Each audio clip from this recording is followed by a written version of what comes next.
Hello दोस्तों, bitcoin और crypto currency का हाल तो बुरा ही है। लेकिन कल जो गोल्ड और सिल्वर के अंदर हुआ है, सिल्वर 40% नीचे, गोल्ड 15% नीचे, और ये हाल है दुनिया की दो सबसे वैल्यूएबल एसेट का, टॉप टू, और ट्रिलियंस ऑफ डॉलर मार्केट से उड़ गया। हमारी जो इकॉनमी है ऑलमोस्ट 4 से 5 ट्रिलियन डॉलर की बोली जाती है, इतना गोल्ड और सिल्वर के अंदर पिछले 2 दिनों के अंदर उड़ गया। और बिटकॉइन और क्रिप्टो करेंसी यहाँ पर इस टाइम पे वही है कि यार गोल्ड और सिल्वर की तरफ भागें या उससे उल्टा भागें, यूएस मार्केट की तरफ भागें या उससे उल्टा भागें। यहाँ पे क्रिप्टो करेंसी मार्केट तो यहाँ पर स्टक है ही, लेकिन जो गोल्ड और सिल्वर ने किया है वो भी किसी बड़े सदमे से कम नहीं है, क्योंकि 1.5-2 लाख रुपए एक दिन के अंदर सिल्वर का टूटना, यार ये किसी को पच नहीं रहा है, डाइजेस्ट नहीं हो रहा है। लेकिन सारा मामला क्या चल रहा है, बिटकॉइन और क्रिप्टो करेंसी के लिए एक होप, एक उम्मीद इसलिए भी दिखती है क्योंकि ज़्यादातर लोग ये बोल रहे थे यार सारा का सारा अभी इन्फ्लो जो है गोल्ड और सिल्वर के अंदर जा रहा है। लेकिन कल जो झटका लगा है, ऐसा लगा है उन्होंने मीम कॉइन्स को भी फेल कर दिया।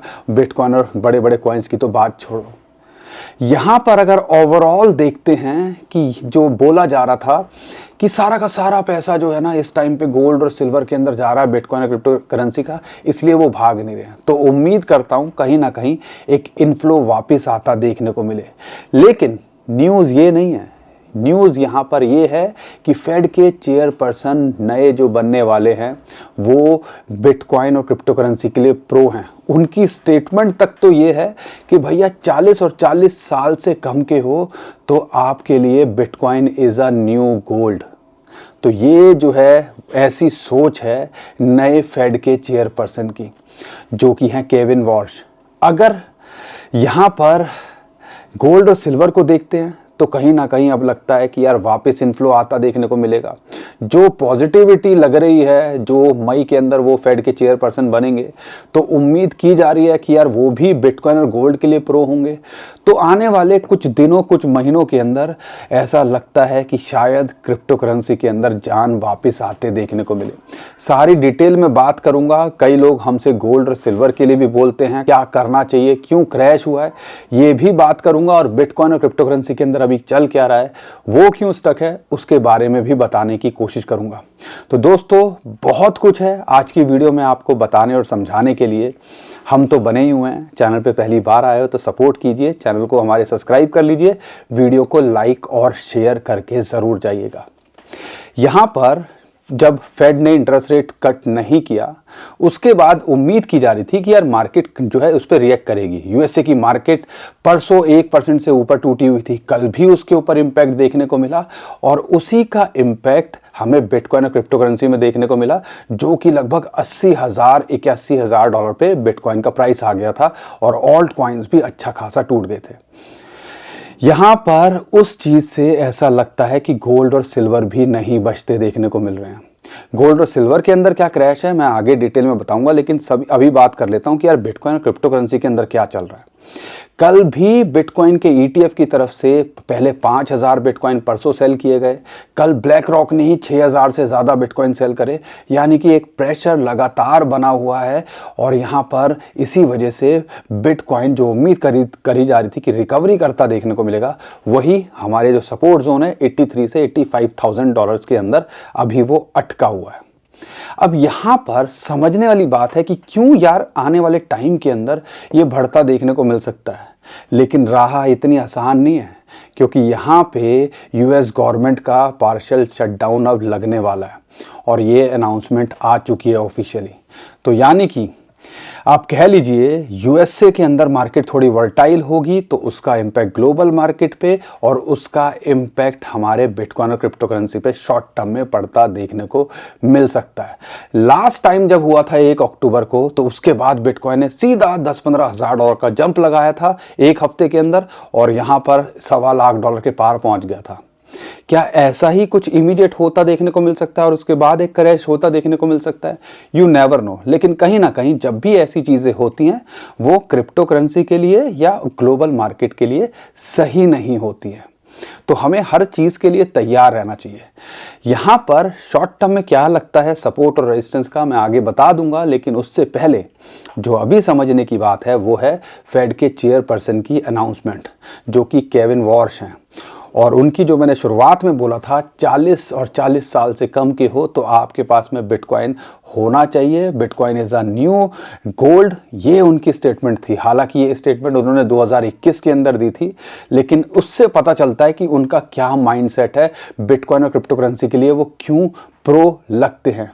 और जिस हिसाब से यूएसए के अंदर लगातार ऐसे हालात में भी जो है एक्यूमुलेशन हो रही है, 11 लाख बिटकॉइन जो है पब्लिक कंपनीज जो है लेके बैठी हुए हैं, ईटीएफ के पास में भी अच्छा खासा बोरे भर भर के बिटकॉइन है। तो आप समझ लीजिए जब वो आएंगे तो एक उम्मीद जगती है कि आने वाले टाइम के अंदर बिटकॉइन और क्रिप्टो करेंसी मार्केट के अंदर एक उछाल 2026 में देखने को मिल सकता है। और हम अभी भी उम्मीद कर रहे हैं कि भैया बिटकॉइन अपना नया ऑल टाइम हाई 2026 में बनाता देखने को मिले, और एक सुपर साइकिल, क्योंकि यार इस टाइम तो सुपर साइकिल की वो जो साइकिल के पहिए हैं ना वो सब उतरे हुए हैं, लेकिन लगता है कि आने वाले महीनों के अंदर उनके अंदर जान आते देखने को मिलेगी। लेकिन थोड़ी समझदारी यही दिखानी है यार, बिटकॉइन और इथेरियम में मेन फोकस करो। इथेरियम भी लगभग 2500-2600 डॉलर पे हमें उम्मीद है कि यहाँ एक सपोर्ट या एक बेस बनाना चाहिए। बिटकॉइन को भी ऑलमोस्ट 80,000 डॉलर के आसपास एक बेस बनाना चाहिए। तो जब तक यहाँ है तो एक फोकस किया जा सकता है, लेकिन यही चीज़ है, शॉर्ट टर्म में खेल नहीं करना है। मार्केट के अंदर जिस हिसाब से हालात हैं तो कुछ भी होता देखने को मिल सकता है, इसीलिए थोड़ा आपका टाइम फ्रेम बड़ा होना चाहिए। कम से कम 2026 तक फोकस आपको अब करना चाहिए फिलहाल के लिए। तो ये सारी कहानी चल रही है, और हमें लगता है कि जब जो नए फेड के चेयरपर्सन आएंगे उनका स्टांस जो है हॉकिश है। लेकिन उनकी अच्छी बात क्या है, या जो हमें समझ में आ रहा है, जो मार्केट के अंदर चल रहा है उसको समझिएगा। जो नए फेड के चेयरपर्सन हैं, ऐसा उम्मीद की जाती है, क्योंकि अल्टीमेटली डोनाल्ड ट्रंप लेके आ रहे हैं, तो यहाँ पर उम्मीद की जा रही है कि यार वो जो है ना इंटरेस्ट रेट को यहाँ पर बढ़ाने की कोशिश करेंगे, ताकि यहाँ पर जो कि इन्फ्लेशन है उसको कंट्रोल किया जा सके। और उससे क्या होगा, उससे ये होगा कि लोग जो है एफडी बॉन्ड्स उसके अंदर दोबारे आएंगे, और अल्टीमेटली उससे स्ट्रॉन्ग यहाँ पर जो है डॉलर भी होता देखने को मिलेगा। अब ये चीज़ को देख के कहीं ना कहीं कल गोल्ड और सिल्वर ने रिएक्ट किया। ये वन ऑफ द रीज़न था जिसकी वजह से हमें गोल्ड और सिल्वर के अंदर एक बड़ा क्रैश देखने को मिला। उसके अलावा जिस हिसाब से ईरान को लेके यूएसए के अंदर कह रहे थे कि यार कुछ ना कुछ कांड होता देखने को मिल सकता है, शायद कूल डाउन होते देखने को मिल रही है सिचुएशन, बातचीत होनी शुरू हो गई है, ऐसा सुनने में आ रहा है। उस पर भी रिएक्ट किया। डॉलर यहाँ पे स्ट्रांग हो रहा है, उसने भी रिएक्ट किया। और यहाँ पर जो मैंने अभी बताई फेड के चेयरपर्सन की सारी कहानी, अल्टीमेटली उसकी वजह से भी गोल्ड और सिल्वर के ऊपर यहाँ पे इतना बड़ा एक क्रैश देखने को मिल रहा है। और 100 बात की एक बात, जब इतना बड़ा पैराबोलिक मूव होता है, हमारा बिटकॉइन नहीं बच पाया, बड़े बड़े कॉइन्स नहीं बच पाए, तो सिल्वर और गोल्ड के अंदर भी तो करेक्शन आनी थी। लेकिन ये 2 दिन के अंदर इतना बड़ा झटका देना, वो शायद किसी ने उम्मीद नहीं की थी, और वही चीज़ अभी हमारे साथ होते देखने को मिल रही है। तो ये सारी कहानी चल रही है, और बिटकॉइन और क्रिप्टो को शायद जो है कहीं ना कहीं अगर गोल्ड और सिल्वर थोड़ा करेक्ट और करता है या यहाँ पर स्टेबल करता है, तो शायद लोगों का इंटरेस्ट दोबारा बिटकॉइन और क्रिप्टो करेंसी में आता देखने को मिले, ऐसी उम्मीद की जा रही है।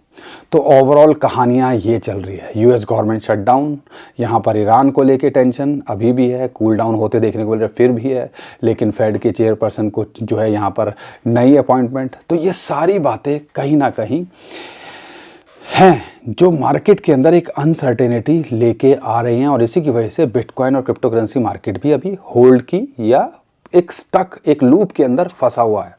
अब ये सारी कहानी को अगर मैं छोड़ दूं तो अब क्या, देखो लॉन्ग टर्म में देख रहे हो तो कहीं ना कहीं बिटकॉइन और क्रिप्टो करेंसी से हमें उम्मीद है गोल्ड और सिल्वर भी देर सवेर में रिकवर कर जाएगा। लेकिन शॉर्ट टर्म में देख रहे हो तो यहाँ पर अगर मैं टेक्निकली बात करता हूँ तो क्या लगता है, सब कुछ जानना चाहते हो, वीडियो को लाइक नहीं करना चाहते हो, कर दिया करो, क्रैश है, सिचुएशन ख़राब है, कुछ भी है, हम तो अप टू डेट करने की कोशिश कर रहे हैं ना। जब भी मौका मिलता है, रात को 10 बजे, रात को 2 बजे, सुबह सुबह, तो हम तो कर रहे हैं ना। आप अपना काम एक छोटा सा लाइक का और ये शेयर का बटन जो है व्हाट्सएप टेलीग्राम पे आप शेयर नहीं कर सकते? होप कर पाओगे। तो प्लीज़ हमारी थोड़ी सी मदद कीजिए इसके अंदर, ताकि यहाँ पर ज़्यादा से ज़्यादा लोगों तक ये हमारी वीडियो पहुँच पाए। अब इसके अलावा क्या चल रहा है टेक्निकली, अगर मैं बिटकॉइन की बात करता हूँ तो यहाँ पे फ़िलहाल बिटकॉइन एक $80,000 पे, जो पिछला अभी रिसेंटली इसने लो लगाया था, वही $81,000 की टेस्ट किया, और जैसा हम उम्मीद कर रहे थे वही 83 से $85,000 के बीच में अब ये आ चुका है। तो यहाँ पर जब तक है नथिंग टू वरी। उसके बाद 80,000 सपोर्ट है। अगर वहाँ पे भी नहीं रहता है, कुछ बड़ा कांड निकल के आ जाए, तो फिर 74 से लेके 76,000 इसके लिए सपोर्ट निकल के आता है। लेकिन अगर यहाँ से बाउंस बैक कर जाता है तो क्या? अगर यहाँ से बाउंस बैक करता है तो इमीडिएटली इसको वही 87 से लेके $90,000 एक रेजिस्टेंस जोन है, 50, 21, और वो जो है चैनल की रेजिस्टेंस वो भी है। और अगर उसके पार जाता है तो हम उम्मीद करते हैं $1,00,000। लेकिन बहुत सारे लोग अभी $1,00,000 बहुत दूर की कहानी बोलते हैं। हमें भी लगता है, क्योंकि जैसे हालात हैं वो बहुत दूर ही लगता है। लेकिन हमने इस दूरी को, बिटकॉइन को, कुछ महीनों के अंदर भी नापते देखा है। जो है शॉर्ट टर्म में देख रहे हो तो लाइंस पे देखो, स्टॉप लॉस पे देखो, स्टॉप लॉस पक्का करके चलो।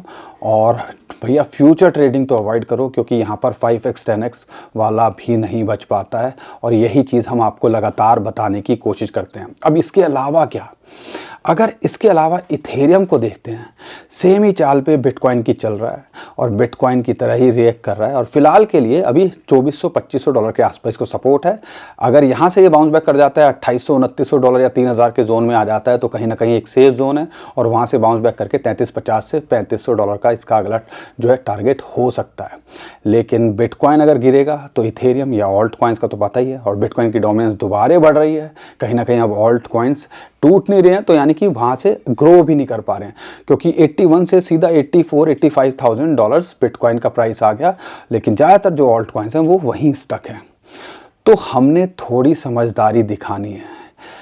इथेरियम और बिटकॉइन आपके मेजर पोर्टफोलियो में होना चाहिए, और उसमें भी 5 से 10% क्रिप्टो करेंसी के अंदर होना चाहिए। कुछ गोल्ड, कुछ सिल्वर, ऐसे ही पोर्टफोलियो डाइवर्सिफाई होता है। क्योंकि जब अभी गोल्ड और सिल्वर उछल रहा था, लोग सोच रहे थे हम उसके अंदर क्यों नहीं है। यही होता है डाइवर्सिफिकेशन। कुछ स्टॉक के अंदर, कुछ बॉन्ड्स के अंदर, कुछ एफडी के अंदर, कुछ सिल्वर के अंदर, कुछ गोल्ड के अंदर, कुछ क्रिप्टो के अंदर, क्रिप्टो में भी मेजर पोर्शन बिटकॉइन और इथेरियम के अंदर। तो ये सारी चीज़ें अगर जब तक आप प्लान नहीं करोगे, तो कहीं ना कहीं आप इन सारी चीज़ों के अंदर स्टक ही रहोगे। बाकी बाइनेंस की तरफ से भी एक स्टेटमेंट निकल के आ रही है उनके सेफू फंड से, वो $1 बिलियन के बिटकॉइन यहाँ खरीदने जा रहे हैं अगले 30 दिनों के अंदर। तो बाइंग तो चल रही है, बड़ी बड़ी कंपनीज अडॉप्ट भी कर रही हैं, बल्कि पेमेंट के लिए एक्सेप्ट भी कर रही हैं। तो बहुत कुछ बिटकॉइन और क्रिप्टो करेंसी को लेके चल रहा है। तो उम्मीद की जाती है आने वाले टाइम के अंदर ये बढ़ता ही देखने को मिलना चाहिए। तो ये सारी कहानी है बिटकॉइन और क्रिप्टो को लेके। बाकी दोस्तों, हम कोई फाइनेंशियल एडवाइज़र नहीं है। हम तो कोशिश कर रहे हैं जो भी अपडेट हो और जो भी हमारा एक्सपीरियंस है आपके साथ शेयर करने की। तो थोड़ी समझदारी दिखाइएगा। आने वाले टाइम के अंदर कुछ भी करने से पहले अपनी रिसर्च कीजिएगा। अपने फाइनेंशियल एडवाइज़र से बिना पूछे कुछ मत कीजिएगा, क्योंकि जब ऐसे दिन आते हैं, ना सिल्वर बच पाया, ना गोल्ड बच पाया, और बिटकॉइन और क्रिप्टो करेंसी वाले तो पहले से ही लूटे पीटे बैठे हुए हैं। अगर बिटकॉइन की बात करता हूँ, ऑलमोस्ट आप कह लीजिए 40% नीचे हम ऑलरेडी हैं। तो ये कहानी 2 दिन में सिल्वर ने कर दी। तो ये चलता रहेगा, गोल्ड सिल्वर ये चीज़। लेकिन अगर आप देखते हो लॉन्ग टर्म के लिए, तो उम्मीद करता हूँ सारे के सारे ये एक अच्छी रिकवरी भी ये आने वाले टाइम के अंदर नए ऑल टाइम हाई बनाते भी देखने को मिल सकते हैं, क्योंकि सबके कहीं ना कहीं एक यूज्ड केस हैं। गोल्ड को लेके सेंट्रल जो है बैंक्स है, रिजर्व की बात करते हैं, डीडॉलराइजेशन की बात करते हैं। सिल्वर को लेके यूज केस भी निकल के आता है, सोलर पैनल, ईवी, बहुत सारी चीज़ों में इसका यूज़ भी आता है। तो वो आगे इन फ्यूचर में बढ़ेगा ही। और यहाँ पे बिटकॉइन, डिजिटल गोल्ड अगर बात करते हैं, तो कहीं ना कहीं जिस हिसाब से यूएसए कंट्रोल करता है और आने वाले टाइम के अंदर जो होल्ड करके बैठे हुए हैं, तो भैया वो भी इतने आसानी से अपना इतना बड़ा नुकसान लाखों करोड़ों रुपए का होने तो देंगे नहीं, ऐसी हमें उम्मीद है। बाकी जो भी होगा मैं अप टू डेट रखने की कोशिश करूंगा आपको। उम्मीद करता हूं आपको हर बार की तरह हमारा कंटेंट अच्छा लगा होगा। वीडियो पसंद आई है तो वीडियो को लाइक करिएगा, चैनल को सब्सक्राइब कीजिएगा, ट्विटर टेलीग्राम को हमारे फॉलो कर लीजिएगा और जो नीचे डिस्क्रिप्शन लिंक है उसी से हमें फॉलो कीजिएगा। बहुत सारे स्कैमर भी हमारे नाम से स्कैम करने की कोशिश करें, उससे भी आप बच पाओगे। अभी के लिए विदा लेता हूँ। खुश रहिए, मुस्कुराते रहिए, कमाते रहिए। आपका दोस्त पंकज। थैंक यू, नमस्कार, धन्यवाद।